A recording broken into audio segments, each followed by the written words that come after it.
ترى عندي عجوز مديونة وصدر بحقها حكم، وأنا أبي فزعتك. تكفى تكفى، لا تخليني أطلع من هنا إلا ومشكلتها محلولة. فيقول يوم سمع مرزوق هالكلام وقف على رقبته وقال له: أفا في بيتي؟ من صدقك أنت ضيفي وفي بيتي وتقول لي تكفى؟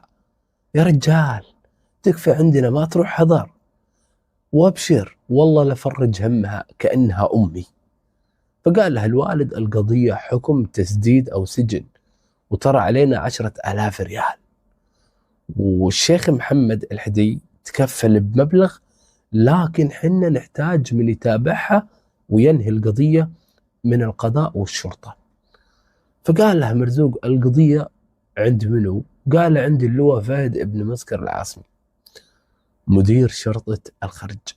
قال: فبسيط، أنا أعرفه زين، فعطنا يومين وتعال خذ بشارتك وابشر بالخير. القصة هذه اللي يرويها ولد صاحب القصة. يقول: بدت القصة يوم تقاعد الوالد من شرطة الخرج يشتغل في الشرطة، وفي يوم من الأيام جاتنا عجوز، كانت هذه العجوز من أهل الخرج عليها دين وصدر فيها حكم بالسداد أو السجن. ويوم راحت المحكمة صدر بحقها التنفيذ، لكن ولدها المسكين ما كان يدري وش يسوي. ولد صغير، هي كانت تبي تربيه يتيم وتكاثرت عليها الديون، فما الولد صغير ما يدري وش يسوي. فشاف ما له إلا أنه يوديها بيت الوالد الرجال اللي تقاعد من الشرطة. فقال يمكن الله يفرجها على يده، ترى رجال كريم ويفزع وكان في الشرطة يخدم الكبير قبل الصغير. فيقول: دخلها بيتنا، وأول ما دخلت العجوز تبكي بحرقة في وسط المجلس وتصيح، والوالدة جت يمها تحاول تهديها، وهي جالسة كذا ولا يدخل الوالد البيت وشافها تبكي. يقول: كان يعني والدي أنا قال كلمة في هاليوم والله العظيم إلى الآن في أذاني. يقول: ناظر في الحرم العجوزة كذا وقال: أفا تبكين في بيتي؟ ما صدقك انتي تبكين بين عيالي وحرمتي؟ والله ما خلي دمعتك تنزل هدر، دامك دخلتي بيتي مشكلتك ان شاء الله بتنحل. وش ما كانت. شايفين الفزعة؟ شايفين فعلا الرجولة هذه. ويقول الولد: من يوم ذا اليوم ووالدي أنا عزم النية وراح بنفسه للرياض وتوجه للشيخ محمد الحدي، وكان هذا مدير المدخرات وقتها، الله يبيض وجهه ويجعل والديه بالجنة. فالريال ما تأخر، كتب لها شيك ب10,000 ريال. 10,000 ريال في هذا المبلغ كان مبلغ كبير في هذا الزمن يعني. والرجال ساعدها من طيب أصله، لكن الوالد ما اكتفى، قال: لا لي ننهي الموضوع كله رسمي على المحاكم والتنفيذ وهالأمور، ما راح ارتاح إلا أني أنهي هالمسألة رسمي. يقول: ركب سيارته وكان ماخذ معه ولد العجوز هذه، وراحوا وهم ماشيين كذا عند الشيخ فهد ابن قروش العجمي، اللي طبعا معروف هذا الرجل بكرمه ومضيفه العامر. وكان هذا الرجال مسوي بيته بيت شعر مفتوح للضيوف، قهوة غدا عشاء ما يوقف، والكرم يسابق الطيبين. يوم وصلوا ما لقوا الشيخ، فقال لهم الريال القهوجي ان الريال موجود بالرملة يشتري جمل، ووقت رجعتهم كذا قال: خلاص خلنا نمشي. وهم ماشيين كذا يقول: والدي لمح قصر كبير، والقصر على 3 شوارع، والقصر ما شاء الله الله أكبر يقدح شرارة والدنيا برد. فقال الوالد لولد العجوز، قال له: اسمع، هالقصر ما هو قصر عادي، والله إني صاحب هالمشب، صاحب هذا البيت بيده حل مشكلتنا كلها. فالولد استغرب وقال له: يا عم طيب أنت تعرفه؟ قال الوالد: والله ما أعرفه، لكن قلبي يقول لي إن هذا هو اللي راح يحل لنا المشكلة. الرجال ودق باب القصر وطلع له العامل، والعامل طبعا عنده أوامر من صاحب البيت، وتعرف إن البيت بيت كرم. قال له أقلط حياك. فدام العامل قال لك كذا فاعرف إنك وصلت بيت الكرم. يقول لكن الوالد ما دخل، قال له أنا أبي أسمعها من صاحب البيت.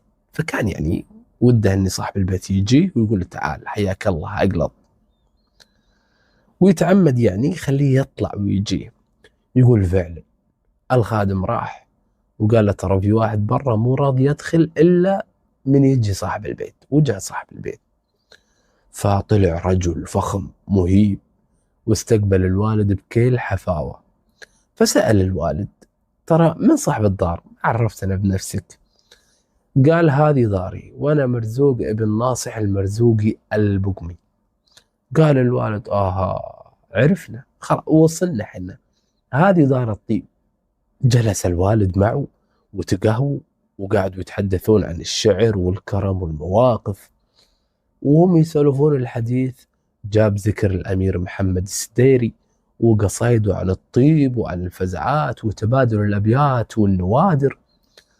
فمن خلال هذا الحديث الوالد حس إن هذا الرجال ذا في شهامة مو طبيعية، فقام وقال لها بكل وضوح، قال اسمع يا طويل العمر يا مرزوق، ترى عندي عجوز مديونة وصدر بحقها حكم، وأنا أبي فزعتك تكفى تكفى، لا تخليني أطلع من هنا إلا ومشكلتها محلولة.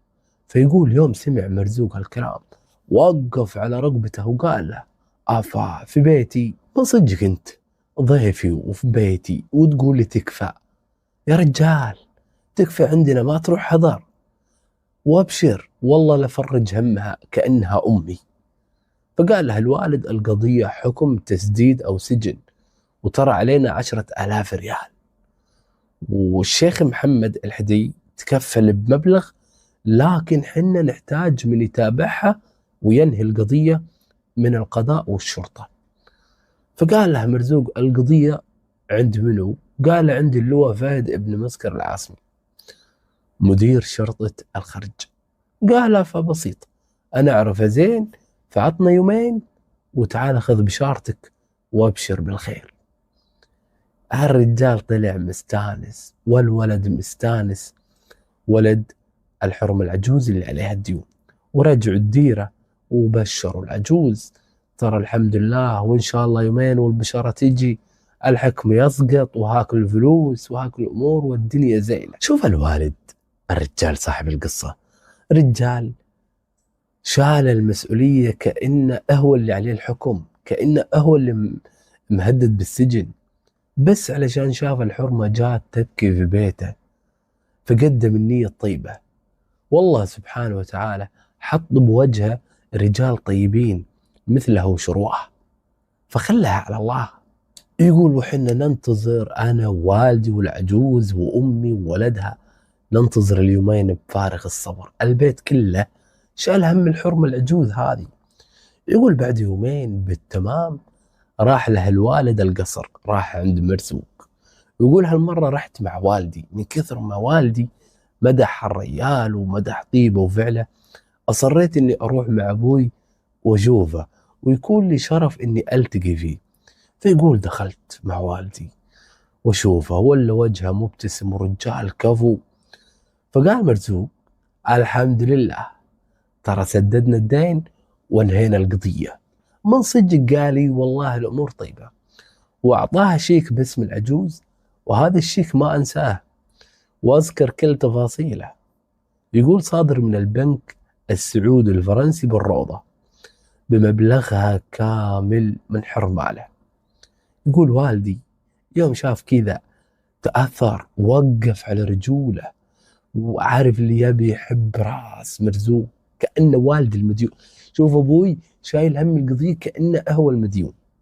هذه فزعة رجال من صج، رجال ما يبي اللي عارف اللي فعلا غنيمة، رجال ما يبي يقولوا فلان سوى، لا رجال يسوها لله. فذاك الموقف ما ينسي، موقف رجل وقف لله، وقف الفعل الخير دون مصلحة ولا طلب جزاء. والوالد كان دايم يردد بعض الرجال مواقفهم تعيش أطول من أعمارهم، وترى هذا اللي إحنا قاعدين نسولف فيه، نتكلم عن موقف.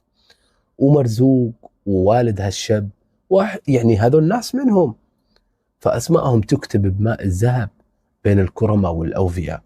هذه قصة حقيقية في عام 1414 عن رجل من أهل الخرج واجه موقف إنساني صعب، وعجوز حكم عليها بالسجن بسبب دين، لكن الله سبحانه وتعالى ساق لها رجال من أهل النخوة والكرم أنقذوها من همها. فهذه القصة اللي تنسمع، وهذه القصة اللي تقعد فيها لنهايتها. فيا ترى منو اللي قاعد معنا إلى هني للنهاية؟ فاللي قاعد إلى هني يكتب لي أنا في التعليقات، وأنا راح أعرفك إنك جلست معنا إلى هنية. وفي نهاية القصة رجع، إذا أنت مو مشترك في القناة فحياك الله اشترك ويانا وخليك معنا بطل، ولا تنسى الضغط على زر الإعجاب، ولا تنسى أن تترك لي تعليق، وانتظرونا في فيديو جديد وقصة جديدة على قناتنا. دمتم في أمان الله وحفظه، والسلام عليكم ورحمة الله وبركاته.